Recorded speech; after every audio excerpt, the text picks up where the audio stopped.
السلام علیکم ورحمۃ اللہ وبرکاتہ. ویلکم ٹو تفسیر قرآن چینل. اچھا آج ہم قرآن مجید کی سورہ فاتحہ کی تفسیر سمجھیں گے.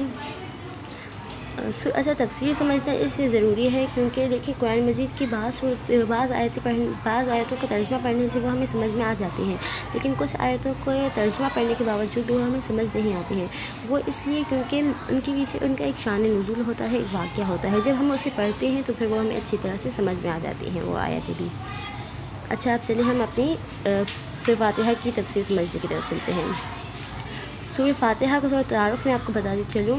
سورہ فاتحہ جو ہے وہ قرآن مجید کی موجودہ ترتیب میں سب سے پہلی صورت رکھی گئی ہے، اور یہ وہ پہلی صورت ہے جو پہلی بار میں ہی مکمل طور پر نازل ہوئی تھی. اور تیسرا یہ کہ سورہ فاتحہ کو سب سے پہلے رکھنے کا مقصد یہ ہے کہ اس صورت میں بندوں کو وہ دعا سکھائی گئی ہے جو ایک طالب حق کو اللہ تعالیٰ سے مانگنی چاہیے، یعنی کہ صراط مستقیم کی دعا.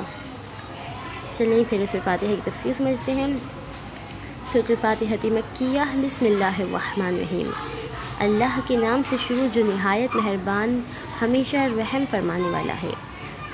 اچھا رحمان کے عربی قاعدے میں یہ معنی ہے کہ وہ ذات جو سب پر مہربان ہے، یعنی کہ جس کی رحمت کا فائدہ سب کو پہنچتا ہے.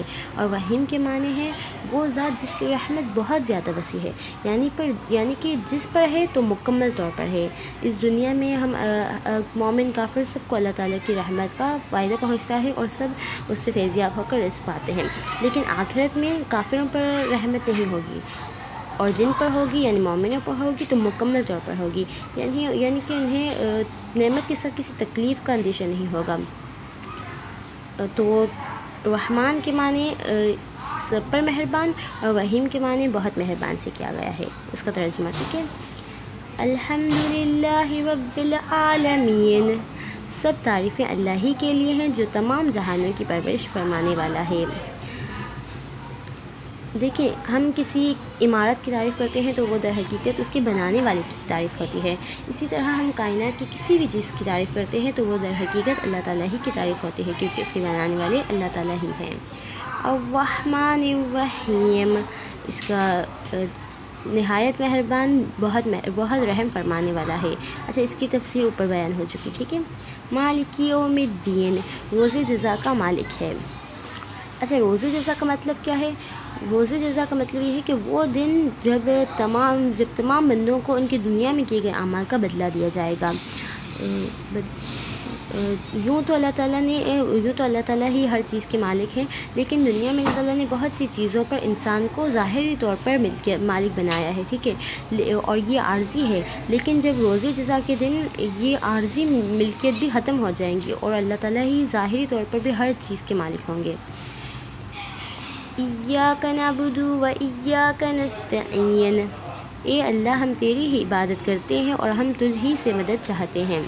یہاں پر بندوں کو اللہ تعالیٰ سے دعا مانگنے کا طریقہ سکھایا گیا ہے، اور یہ کہ ہمیں ہر کام کے لیے ہر چیز کے لیے اللہ تعالیٰ ہی سے مدد مانگنی چاہیے. اہدنا الصراط المستقیم. ہمیں سیدھا راستہ دکھا ان لوگوں صراط الذین انعمت علیہم غیر المغضوب علیہم ولا الضالین. آمین. ان لوگوں کا راستہ جن پر تو نے انعام فرمایا، ان لوگوں کا نہیں جن پر غضب کیا گیا، اور نہ ہی گمراہوں کا. اچھا ان آیتوں کا ترجمہ پڑھنے سے ہی مطلب کہ سمجھ میں آ رہا ہے، ان کی تفسیر نہیں ہے، ٹھیک ہے. Thank you for watching.